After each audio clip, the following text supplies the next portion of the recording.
ekonomi dunia seperti ini. Dengarkan bagaimana itu saham-saham anjlok naik. Bagaimana manusia yang putus asa membunuh diri. Bagaimana orang-orang yang dendam khusumat membeli pistol di pasar-pasar New York. Sebab pistol di sana dijual seperti saham juga. Dibawa itu pistol, dia pergi ke kantor-kantor bursa, ditembaki orangnya dan dia menembak diri. Apa sebab mesti terjadi begini wahai anak Adam? Mengapa? Ya, kami mau ngatur, tapi kami salah. Apa kamu tidak salah mengatur? Bukan hakmu. Atur ekonomi menurut Allah. Apa ekonomi Allah? Prinsip minimal tidak ada riba, minimal tidak ada monopoli, minimal tidak ada perkosaan, eksploitasi dan l'homme par l'homme. Minimal tidak boleh ada 3. Sebab ini yang menopang kapitalisme. Kalau kapital ditobang akan ada seperti ini. Dia mau untung lebih, dianjlokkan itu saham. Tahukah Anda siapa yang terpukul paling berat dari saham-saham ini? Adalah orang-orang Arab. Orang-orang yang punya petrodolar tapi tidak syukur pada nikmat Allah Subhanahu wa taala. Mereka menaruh duitnya saham, dibuang semua di saham. Negara-negara seperti kita ini bisa menerima modal mereka. Kita bisa bikin segala macam untuk mereka. Kalau mereka mau tani, pemerintah akan mengizinkan masuk di sini. Dan pertanian di sini bakal menggirakan mereka. Dan juga setengah-setengah bantu membantu sama kaum muslimin. Cekatnya setidak-tidaknya nanti bisa yayasan-yayasan sosial bisa mendapat cekatnya itu. Kalau mereka nanam 5-16 miliar satu tahun, bukan apa-apa dolar. Mereka sekarang punya triliunan dolar, 380 juta US dollar satu manusia, dan berapa orang di Kuwait karena rugi dalam 2 malam. Hangus itu uang. Dikumpulkan sepanjang hidup, dilenyapkan dengan coretan pena. Apa sebab? Tidak syukur. Allah mengatakan jangan dekat kepada Yahudi. Mereka dekat kepada Yahudi. Duitnya dititipkan Yahudi. Ini hasilnya. Yang salah siapa? Quran sudah kasih tahu. Tuan-tuan yang tidak, yang bandel, tuan-tuan yang degil. Dah, itu sarasannya. Ma'asyiral muslimin, kalau kita sekarang seperti yang ada sebagian kita lihat di negeri kita, kalau kita sudah kesepian pasar, kita judi, kita main judi. Ini juga menyalahi ini. Quran tidak membenarkan adanya judi dengan bentuk apapun. Sebab mau mencari duit melalui judi itu artinya menyiram api dengan bensin. Coba tanya pada sejarah umat manusia selama mereka hidup di bumi ini. Apakah ada orang kaya dari main judi? Apakah pernah ada kestabilan di samping penjudian? Saudara-saudara tahu, judi itu kalau kita biarkan, berarti pagernya satu masyarakat yang ayu ini kita bukakan untuk molimo. Yang tahu ini adalah orang-orang Jawa yang berkebudayaan. Molimo itu yang ada di dalam Quran adalah jangan zina, jangan minum, jangan main, jangan madat, dan jangan jangan maling. Sahih. Khamsah, 5 mim, mo limo. Kalau antum buka judi, maka itu yang menang judi biasanya dia main, marung, minum, medok. Tapi kalau kalah dia maling. Dan jumlah yang akhir inilah yang banyak. Kalau kita mau ini bangil penuh dengan maling, coba buka saja judi. Tapi saya kira kita semua ini sayang menyayangi dan kasih mengasihi. Saya kira sudah pasti waktunya lah. Kalau kita ini berpikir agak jauh, kasihanilah kita, wahai umaro. Kasihanilah umat yang sekarang ini sudah tidak berdaya. Mudah-mudahan kita semua dirahmati oleh Allah SWT. Berkat Nabi Muhammad SAW yang kita peringati. Ma'asyiral muslimin. Akhirnya Kita lihat akibat permainan di mana-mana. Kantor-kantor atau rumah-rumah penggadaian penuh dengan orang yang menggadai. Wah ya, rumah tangga berantakan. Perabot-perabotnya dijual. Jumlah perceraian meningkat. Dan jumlah anak yang hilang akan lebih banyak. Waliyadzubillah. Musibah yang paling besar yang menimpa kaum muslimin hari-hari ini adalah hilangnya anak-anak mereka. Akibat karena rumah tangganya tidak dinaungi oleh wahyu Allah. Maka itu mereka sukar untuk menemukan sesuatu way out dalam hidup ini. Anaknya hilang.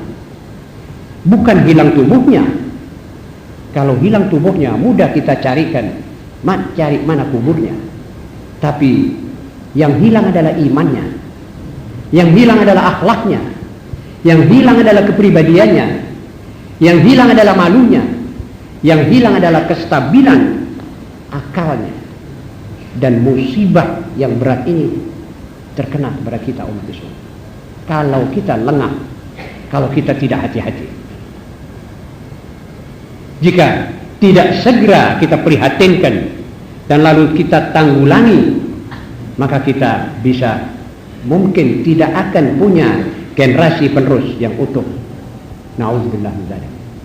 La samahullah.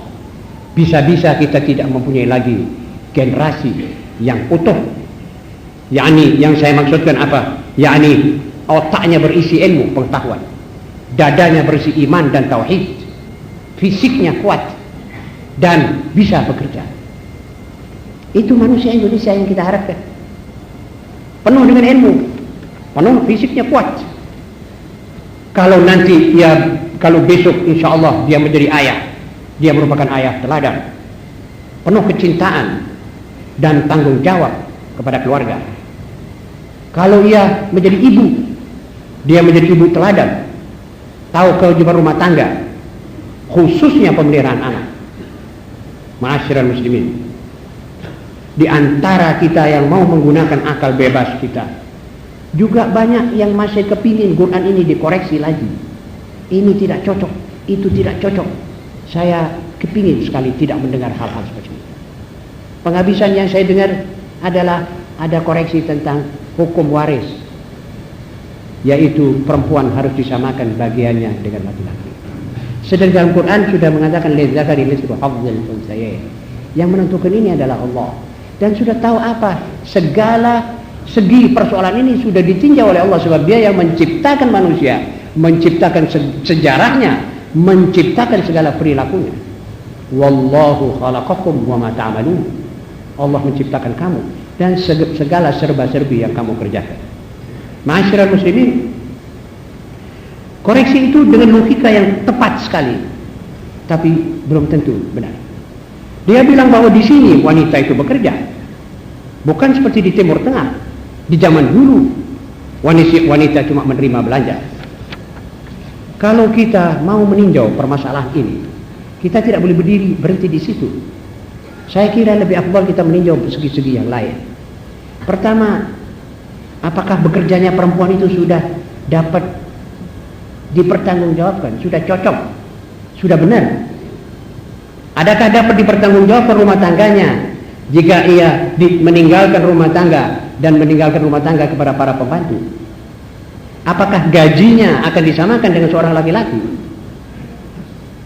Sampai sekarang di Inggris gaji perempuan di bawah laki-laki separuh kurang lebih. Alasan mereka ada, nanti mereka antum baca dalam peraturan perburuan di Inggris.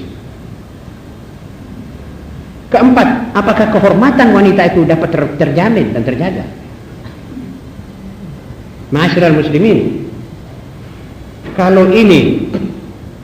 kalau kita mendengar dan membaca laporan-laporan dari peristiwa-peristiwa yang diakibatkan keluarnya perempuan barat ke pabrik-pabrik dahulu, zaman mulai dari Stalin, mulai dari Marx dalam surat menyuratnya kepada Lenin waktu dia di Sungai Thames, dia lihat itu anak-anak dipekerjakan, gadis-gadis, dia bawa cerita-cerita tentang itu. Dan sekarang pun di Amerika dan di mana negeri industri, persoalan perempuan keluar kerja riskan sekali. Kalau cuma dia mendapat beberapa dolar, meriskir dia punya nama, meriskir dia punya kehormatan, membanting jauh dia punya suami dan anak, meninggalkan rumah tangga, saya kira kok seperti tidak seimbang. Biarpun dia dapat $1.000 tiap hari. Ma'asyiral muslimin, rumah tangga, anak dan kehormatan, kita harus berpikir betul-betul dalam menghadapi soal-soal seperti ini. Tapi bagi mereka yang kut-tekut emma mau meniru barat, tidak apa-apa, terserah. Atau kepingin mau membuat satu hukum adat sendiri, perempuan disamakan dengan laki, silahkan. Tapi tolong jangan memakai nama Islam, ini bukan dari Islam. Supaya kita tetap sopan santun terhadap Quran, supaya kita tetap baik terhadap Quran. Yang mau mengamalkan Quran jangan dihalangi. Tapi yang mau membuat satu hukum adat seperti itu, tafadhalu, tidak menjadi soal. Mudah-mudahan hal ini semua bisa kita pikirkan. Ma'asyiral muslimin,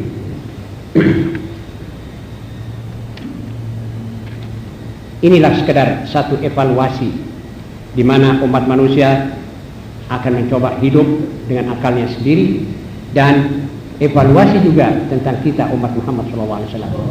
Sampai di mana kita bisa menerima ajaran Muhammad SAW, dan sampai di mana kita bisa mengerti betul apa yang dimaksud oleh Rasulullah SAW. Saya kira sampai di sini saja. Sebetulnya catatannya masih banyak, tapi saya kira waktu sudah cukup. Mudah-mudahan kita bisa ketemu lagi tahun muka dalam keadaan yang lebih baik dari sekarang, lebih sehat dari sekarang, dan lebih. Aqulu qawli hadza wa astaghfirullahal azim li wa lakum. Wassalamualaikum warahmatullahi wabarakatuh. Alhamdulillah rabbil alamin. Allahumma shalli wa sallim wa barik ala sayyidina Muhammadin wa ali sayyidina Muhammad. Allahumma inna nas'aluka al-'afiyah wa dawam al-'afiyah wa syukra 'ala al-'afiyah wal ghina 'anil nas. Allahumma inna nas'aluka al-huda wat-tuqa wal-'afaf wal-ghina. Allahumma ahsin 'aqibatana fil umuri kulliha wa ajirna min khizyi ad-dunya wa 'adhab al-akhirah. Rabbana hab lana min azwajina wa dhurriyyatina qurrata a'yun waj'alna lil muttaqina imama. Allahumma ansur man nasara din Muhammad واخذل من خذل دين محمد.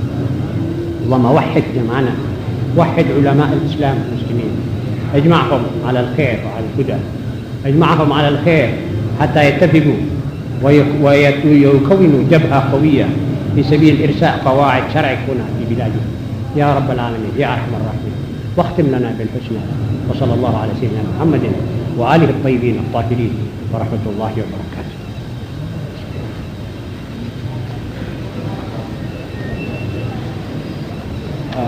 Hadirin sekalian, demikianlah ceramah hikmah maulid yang kami sampaikan pada hari ini.